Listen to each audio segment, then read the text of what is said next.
De acordo com o levantamento, no acumulado de 2022, a variação foi de 6,16%, ante 6,7% no ano de 2014. O aumento do preço dos imóveis residenciais supera o IPCA, que mede a inflação no país e terminou o ano passado com 5,79%. Então, nós tivemos um aumento real de 0,37%.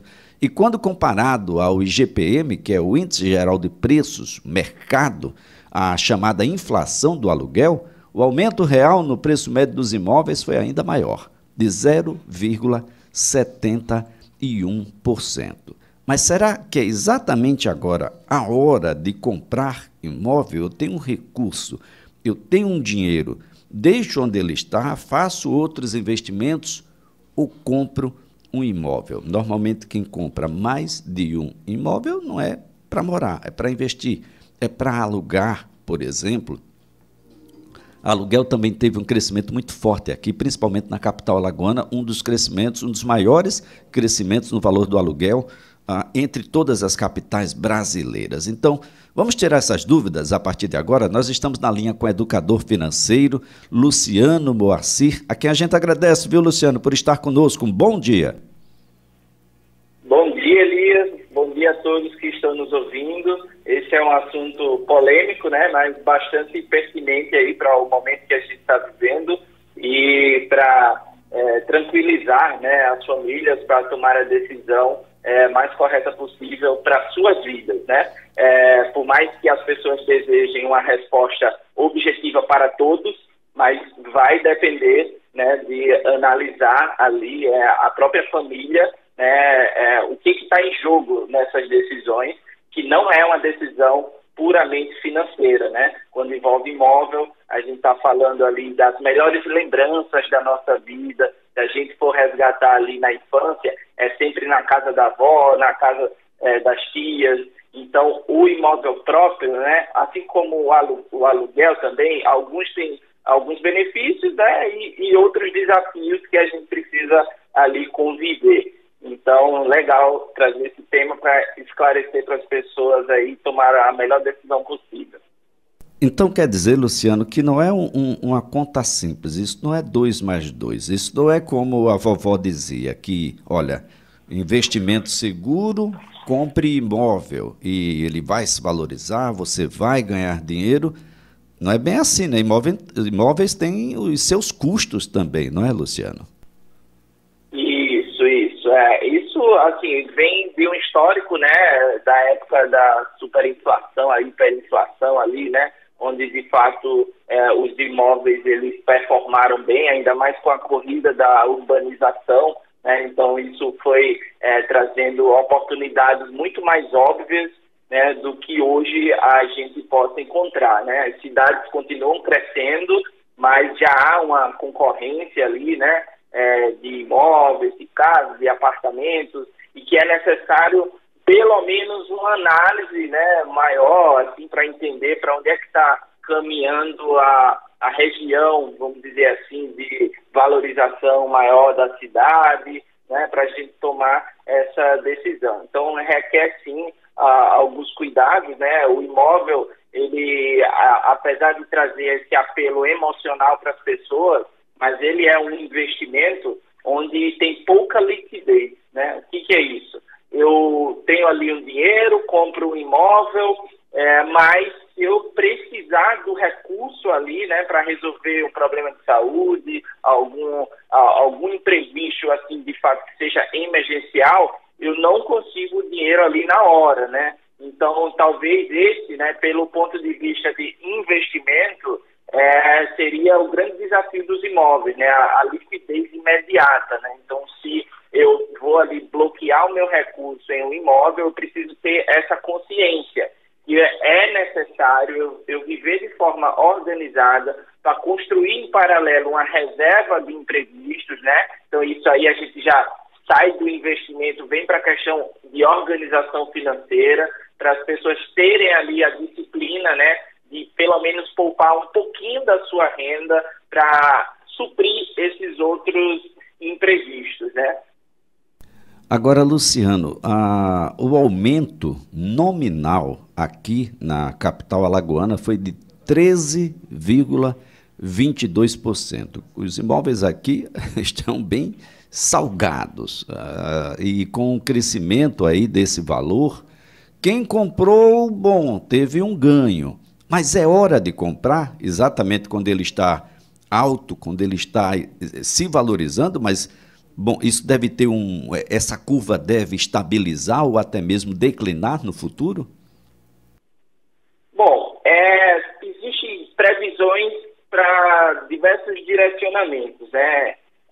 O mais importante, de fato, é a gente fazer o dever de casa ali, né, para entender. A maioria dos brasileiros ainda compram seus imóveis via financiamento, né, e esse financiamento ele tem um peso dentro ali do orçamento das famílias, né? A gente costuma dizer que o dinheiro pago no financiamento ele tem uma duração assim de bem-estar de 3 meses, que é quando a gente está empolgado ali com a compra do imóvel e está bastante feliz, mas o gosto bom, ele não retroage, né? Então, quando a gente está no nosso cantinho já de forma organizada, essa dopamina, essa euforia ali da casa própria, ela vai baixando, mas vai ficando a parcela do financiamento, né? E essa parcela, ela representa no orçamento das famílias como se fosse um peso de dívida. A gente vai esfriando e não sente mais aquela empolgação em pagar esse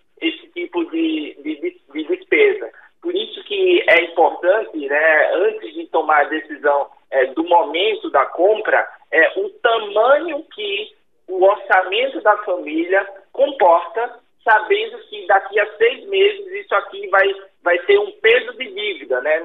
A gente não vai pagar mais com aquela empolgação ali do primeiro e segundo mês, né? Agora, quando você diz assim, e daqui para frente, Luciano, os imóveis estão aumentando, isso vai depender de cada imóvel específico, né? Aqui na região de Maceió, por exemplo, a gente percebe que alguns imóveis não tiveram tanto esses aumentos, né? Por estar numa região que não está ali em alto crescimento, mas algumas regiões sim estão se beneficiando da procura, né?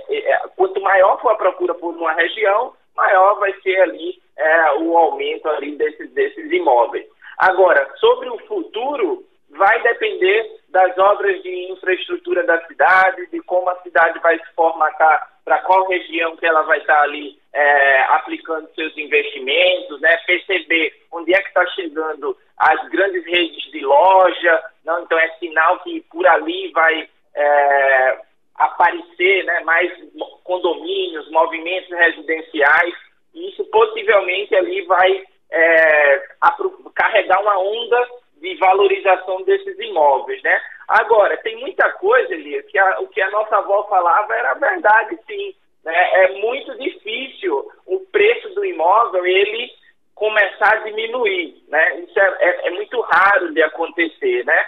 Então, assim, a gente está vivendo uma época de juros altos, né? O nosso juro, a nossa taxa básica de juros está em quase 14%, e isso quer dizer que os bancos, né, eles têm ali abertura para cobrar os juros mais caros também, porque ele não pode ser abaixo dessa taxa mínima, precisa ter algum subsídio, alguma interferência ali do governo. Então, sobre o futuro, é difícil a gente bater o martelo, né, sobre o que vai acontecer, que está sendo de cada imóvel, mas eu acho que agora é a hora, mais do que nunca, das pessoas pesquisarem os bancos, as instituições, perguntarem sobre o custo efetivo total. Muitas vezes tem só a taxa de juros ali, mas existem outros custos envolvidos nessa operação de imóveis. Então, o que a gente deve pesquisar é a taxa efetiva total, o custo efetivo total, qual que é a taxa ali daquele banco,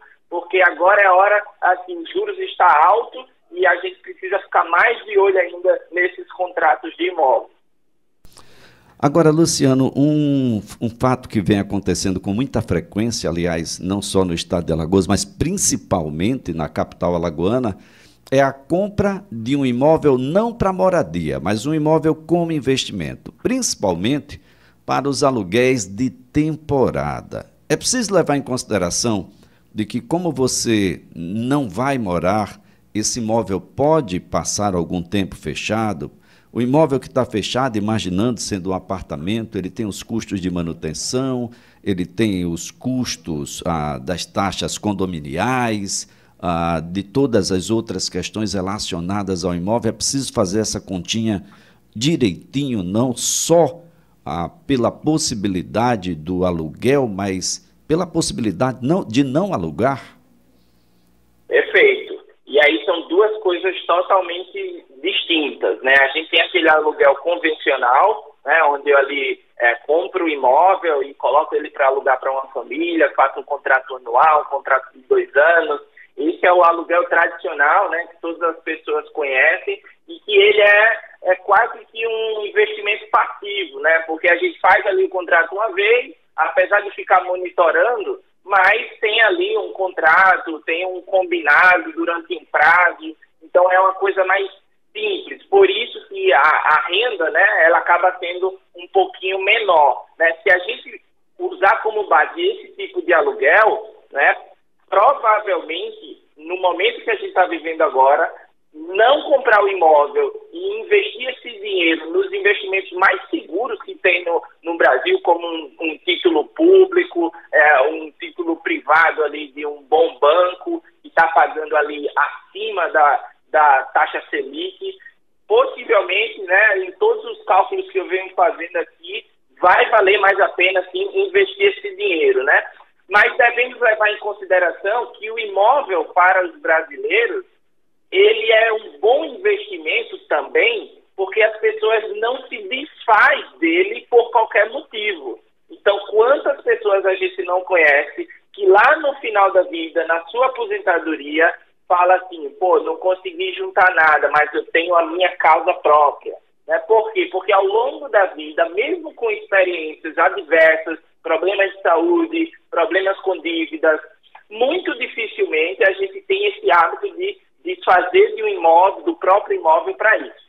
Se esse dinheiro tivesse investido em algum lugar que tenha liquidez imediata, ali, ou seja fácil a gente usar esse dinheiro, possivelmente, né, as pessoas estariam usando esse dinheiro ao longo da vida, né, já que é fácil o acesso, então acontece um imprevisto, eu tiro ali. Então tem os dois lados também. Apesar da rentabilidade estar muito boa para a gente investir o nosso dinheiro em algum investimento seguro que tenha liquidez, mas há esse comportamento financeiro que a gente precisa ajustar para entender. Pô, se eu estou investindo esse dinheiro, ele não é no imóvel, eu tenho que considerar ele como se fosse um imóvel. Então, a nossa cabeça, Elias, ela já é pronta para levar o imóvel até o fim da vida. E os investimentos? A gente tem também que ter essa mesma mentalidade. Agora, quando você fala do investimento em um imóvel para aluguel por temporada, a gente vive, né, no paraíso, né? O turismo aqui em Alagoas é bastante aquecido. Isso favorece demais esse tipo de investimento. O que a gente precisa ter consciência é que aí não é um aluguel passivo, é quase que um negócio. Eu até considero um negócio ali, porque você precisa ali fazer o check-in, o check-out, você precisa se cadastrar ali nos aplicativos, aprender como é que você se destaca, como é que você destaca o seu imóvel diante de tantos outros que tem ali dentro dos aplicativos dos aluguéis por temporada. Então, acho que aí requer um pouco mais de proatividade, estudo, mapeamento ali, né, dos preços que estão ali na região, para fazer todo o cálculo se esse imóvel, de fato, ele vai trazer o retorno que a gente tanto quer com o aluguel por temporada. Lembrando que, como você bem falou, há um financiamento aí por trás, né, que tem que entrar nessa conta. Aliás, essa conta bate mesmo. Muita gente diz assim, olha, compre o imóvel, financie e o aluguel vai pagar. É assim mesmo ou tem que ter cuidados? Tem que ter cuidados, tem que ter muito cuidado, né? Dificilmente a gente vai encontrar nos seus imóveis ali de baixo custo, né? Eu, por exemplo, eu fiz isso que você falou, Elias, há uns 10 anos atrás, comprei meu primeiro imóvel e ali contei com o subsídio do governo e aí eu não consegui morar, né? E o próprio aluguel do imóvel, ele pagava o financiamento, né? E os custos de IPTU ali, que é do proprietário. Então, enquanto eu aumentava a minha renda, né? Porque eu não tinha condições de morar só na época, né? Ali de conduzir minha própria vida, né? Era bastante novo, então eu não consegui. Então, eu aluguei e ali, né? Por ter pego o imóvel a um preço bacana, ali no começo do lançamento, numa região que o aluguel ele era mais favorável, então eu consegui essa proeza, mas eu posso dizer para você que foi pura sorte, porque a maioria dos financiamentos, né, principalmente as primeiras parcelas, né, que elas são decrescentes, elas começam altas, né? Então a gente precisa colocar ali em consideração todos os custos, né? O custo com o financiamento, o custo ali com possíveis reformas de infraestrutura que cabe ao proprietário. Então, de fato, ainda tem ali o relacionamento com o inquilino ali que você tem que ter, né? Então, existe, assim, facilidade para os dois lados. O que eu acho importante a gente frisar é que quando a gente fala de investimento, não precisa sempre ser a dúvida entre um ou outro, né? Eu posso ter dois investimentos. Eu posso ter o meu imóvel, eu posso fazer a minha reserva em um investimento em um título público. Então, a gente estuda cada imóvel com base na nossa afinidade. Tem gente que entende, né, gosta de cuidar de imóvel, gosta de fazer ali as reformas, né? Então, eu acho que cabe também a gente analisar o próprio perfil das pessoas, né? Qual é a fase que eu estou na vida, né? Posso dar um exemplo, né? Conheço um familiar que teve a vida inteira ali os imóveis alugados, mas ao final da vida ele não quero, Luciano, mais ter essa dor de cabeça de estar preocupado com o contrato, renovando o contrato e resolver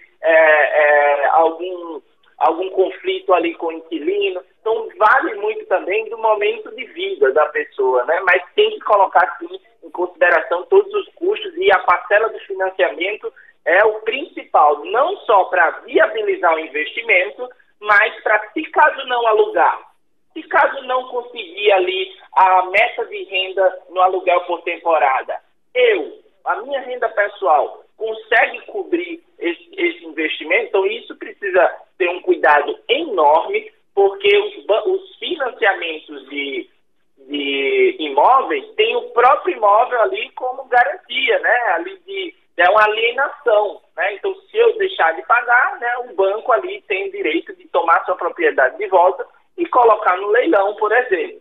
E pode ser um outro assunto, Elias, para a gente conversar bastante, porque ano passado eu comprei um imóvel de leilão aqui na capital, né? Foi um leilão simples de participar, que as pessoas não têm conhecimento. Acabei comprando um imóvel na Jatiuca por R$260 mil e foi vendido por R$405 mil, num intervalo ali de 6 meses. Então, é uma modalidade que as pessoas desconhecem, tem muito preconceito, mas também que vale a pena a gente convidar as pessoas a conhecerem, né? Porque isso pode ter a garantia de um bom desconto ali na hora de comprar o imóvel, inclusive poder financiar o próprio imóvel com desconto. Muito bem, Luciano. Então a gente já tem uma nova pauta aí, que é como adquirir imóveis por meio do leilão. Imóvel continua sendo um excelente negócio, mas é preciso que você se cerque das pessoas que compreendem desse tipo de negócio para saber se o valor de fato corresponde àquele imóvel. Cada imóvel tem um histórico e tem a sua avaliação, uma série de variáveis que vão compor esse preço, e é preciso que pessoas especializadas estejam ao lado para que você não pague mais, ou para que você que está vendendo não venda por menos do que o que de fato ele vale, né? Ainda tem o momento da venda, né, que é outro problema. Você está vendendo por quê? Porque está apertado, porque está precisando de dinheiro, etc. Pode ser um bom negócio para quem está comprando, mas pode não ser um bom negócio para quem está vendendo. Luciano, prazer tê-lo por aqui. Excelente semana. Prazer. Obrigado a você e a todos os ouvintes aí que fazem essa rádio incrível.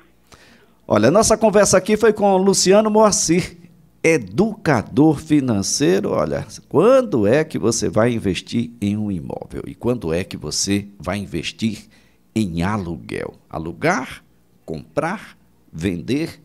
Eis a questão.